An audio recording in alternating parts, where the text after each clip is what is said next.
ada maksiat-maksiat yang secara sorihul hadis itu ceplos ya hadis itu disebut mimma yusabbibu suhtawah, sesuatu yang menjadikan Allah itu tidak senang.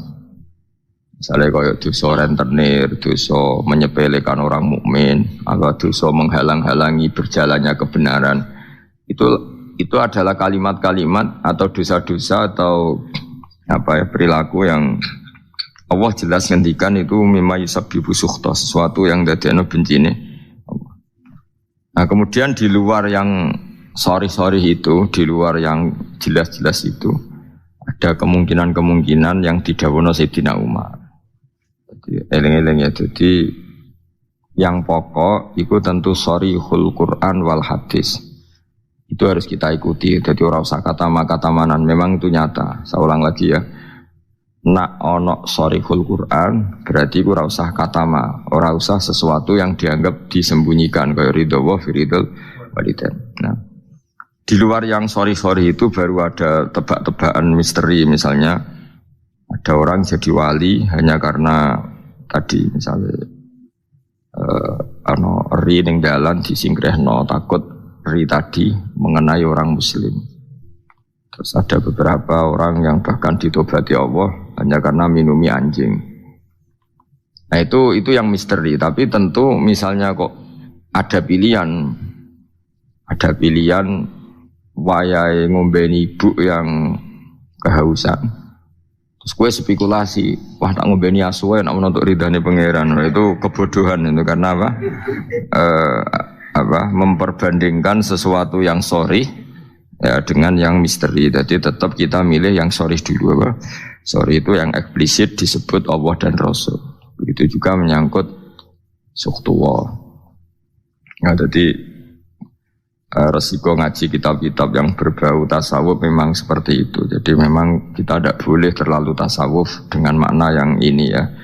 Jadi saya ulang lagi, apapun hebatnya Sayyidina Umar itu tetap dawe proporsional. Tadi kata ma itu ya dengan makna di luar yang sorry. Saya ulang lagi, di luar yang sorry. Kalau yang sorry ya kita ikuti ya, jadi tidak semuanya disembunyikan Allah, tapi ada hal-hal yang jelas untuk ridhanya Allah, kayak birrul walidain, mencari ilmu, terus ridho be qada qadar, terus ada beberapa yang sekarang ridho be qada qadar malah sangat tinggi makomnya, jelas radhiyallahu anhum wa radu anna, orang yang ridho terhadap keputusan Allah, Allah akan ridho pada dia.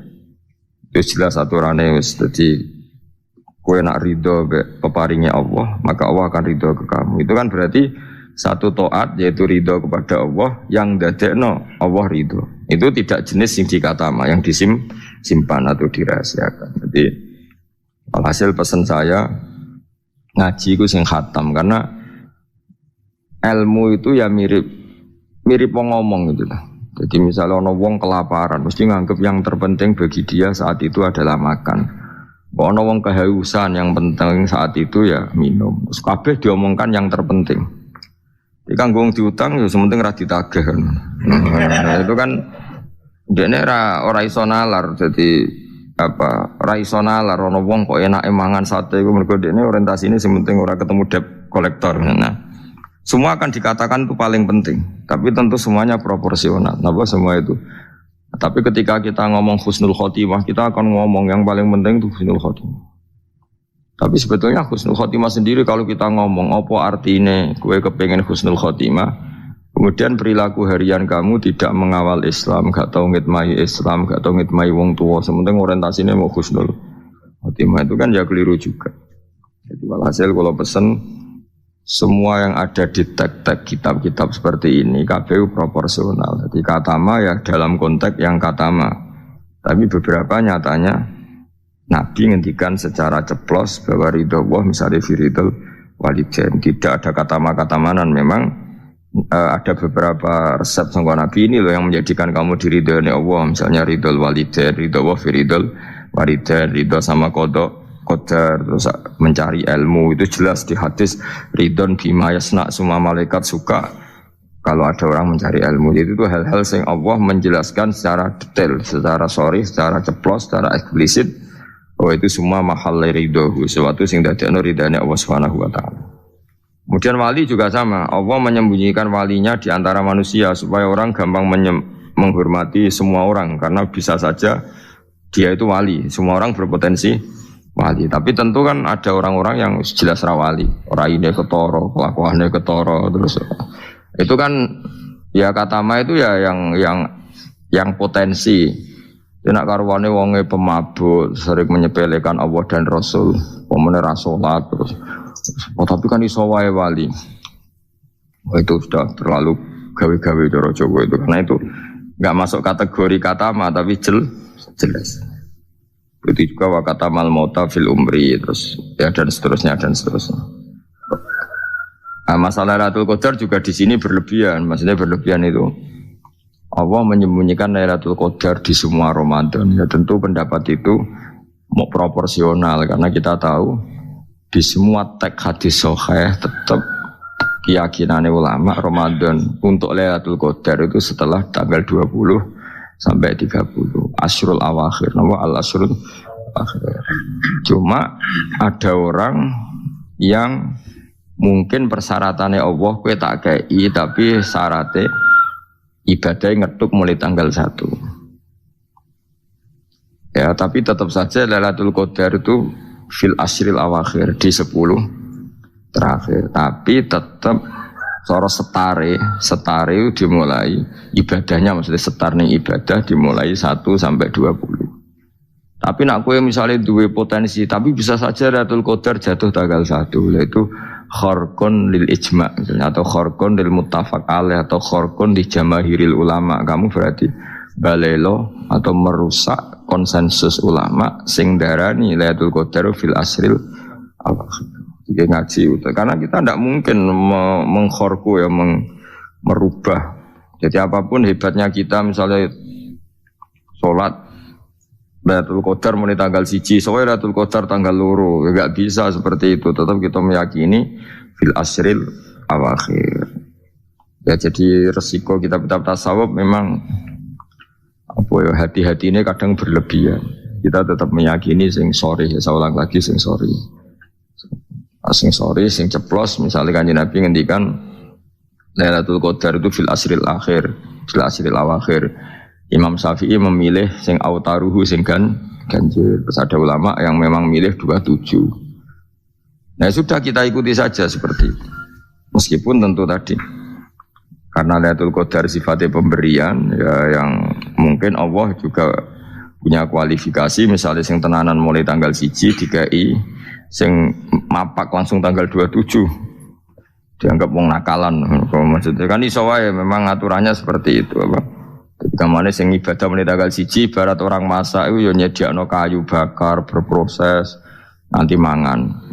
Nah sing ora proses itu sono mangan terus teko-teko njuk melok mangan. Nah kira-kira ya pantese piye ya itu. Jadi saya mohon sekali semua teks hadis itu proporsional karena hadis tidak hanya ini. Misalnya Allah itu menyembunyikan ridhonya, jadi orang tidak akan tahu Allah ridhonya di mana.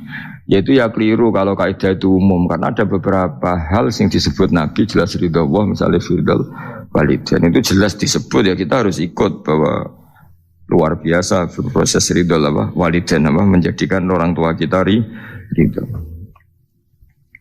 Wal maqalatul khamisatu tema qala sing kelima ngene qala dawa sapa Utsman radhiyallahu anhu.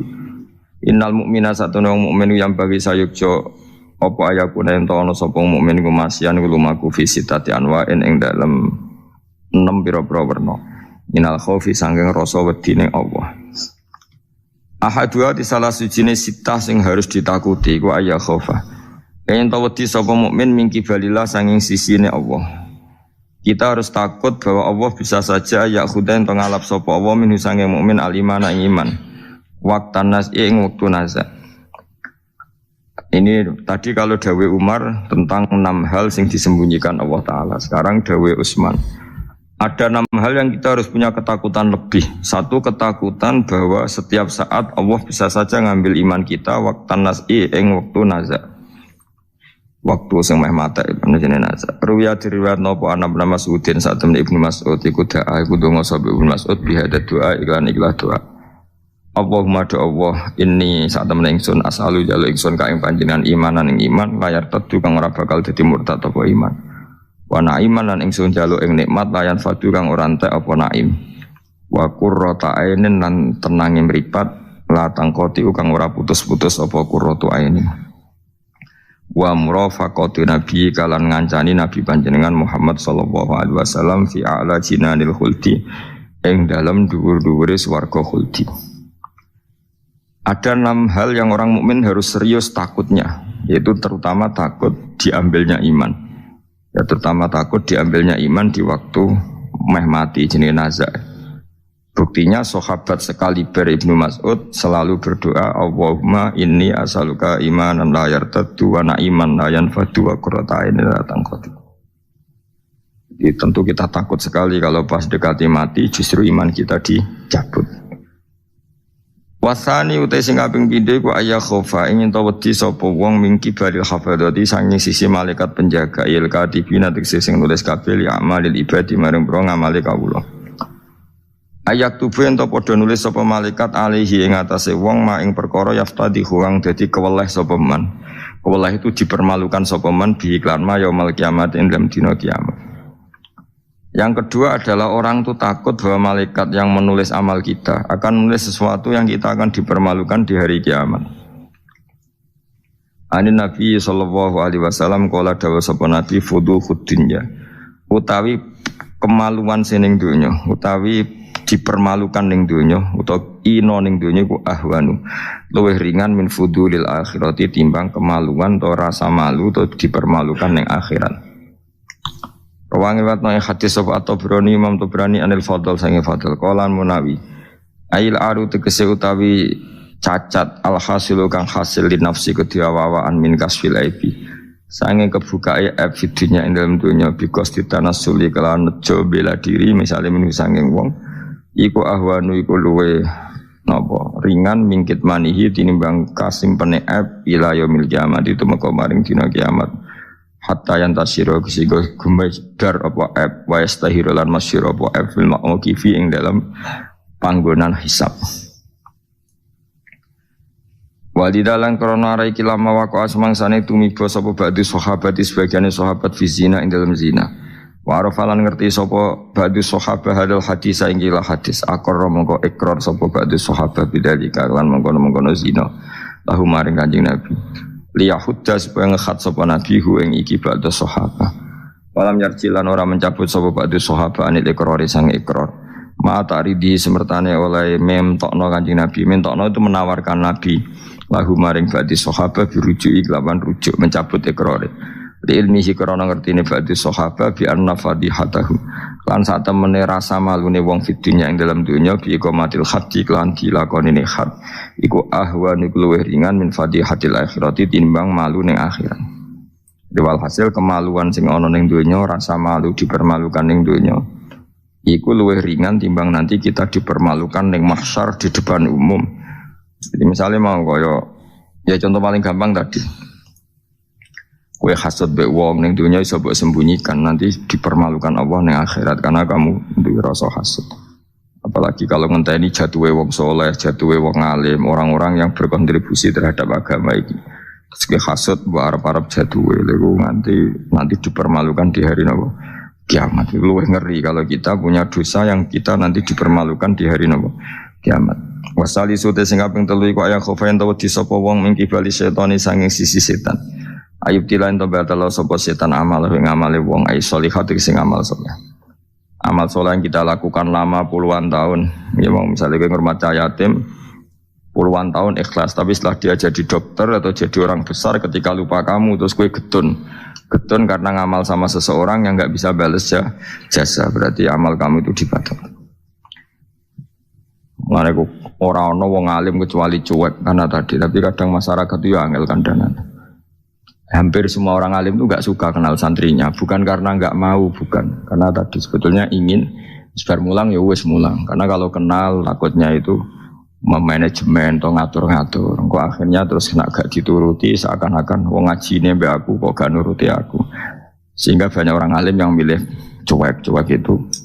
Yang ditakdir kenal ya kenal, yang ndak itu sebetulnya hanya untuk menjaga ikhlas ben tidak selalu mengatur-ngatur. Kena ngatur-ngatur ujung-ujungnya hadun nafsi. Hadun nafsi bisa membatalkan amalnya dia mulangnya itu tadi. Yang masyhur banyak orang alim yang nggak mau ditemuin muridnya. Bahkan Sufyan Ats-Tsauri itu masyhur. Yang boleh sowan saya harus yang nggak pernah ngaji saya. Yang boleh ketemu saya yang tidak ada urusan ngaji dengan saya. Karena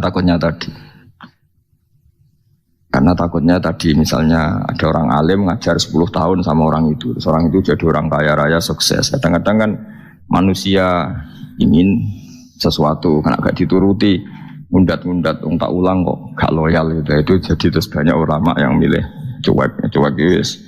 Ditegur ketemu raya wis. Ya tapi ada saja ulama yang nganggo syariat. Justru dikumpul lo, ben ada ikatan sampai alumni, ikatan sampai macam-macam. Ya tapi itu ijtihadnya orang macam-macam. Nah, yang jelas pastikan bahwa semua itu tidak hadun nafsi, tidak karena keinginan itu. Itu memang berat aturan-aturan menjaga ikhlas itu berat. Yang jelas saya pastikan ono wong gawe perkumpulan grup alumni ngaji itu alumni apa saja asal ndak nafsu gak apa-apa. Tapi kalau kira-kira itu nafsu ya tidak usah diteruskan karena nanti takutnya barang yang kita lakoni misalnya kalau pulau bejengan kan ngaji Jalalain Amam. Saya tentu suka nggak kenal kalau nuruti karena itu lebih aman secara ikhlas. Tapi kalau terlalu begitu nanti takutnya nggak ada silaturahim, nggak ada penguatan agama Allah karena nggak ada muasalah, nggak ada sambung menyambung. Itu kan setan itu kan di sisi muasalah ya kamu diganggu karena nanti bisa memanajemen kalau ndak tersinggung itu juga setan. Tapi kalau terlalu tertutup memutuskan diri mungkin selamat ikhlas karena tidak berharap dari mereka. Tapi resikonya ada beberapa santri kita yang nggak pede ngiyai karena nggak sambung dengan kiainya, atau nggak pede ngiyai karena nggak kenal kiai indukannya karena takut hukum raiso dan ilmu pas-pasan. Itu kan repot dan itu harus dikelola secara ikhlas. Saya punya sekian santri yang di Papua di mana-mana. Kalau nggak sambung saya nggak berani. Takutnya kalau ada pertanyaan hukum dia tidak bisa jawab. Ada orang-orang yang sebaiknya kita tidak sambung karena tipikalnya memang nggak suka sambung. Mungkin dia wataknya pemalu atau wataknya tertutup. Kita kan tidak pernah tahu-tahu watak. Ya kalau maslahatnya putus ya putus, tapi jangan putus hubungan hati. Tapi dia tipikalnya orang yang nggak suka kumpul. Jawa itu isinan. Kan orang itu kan macam-macam. Yang penting semuanya jangan karena hafsun nafsi.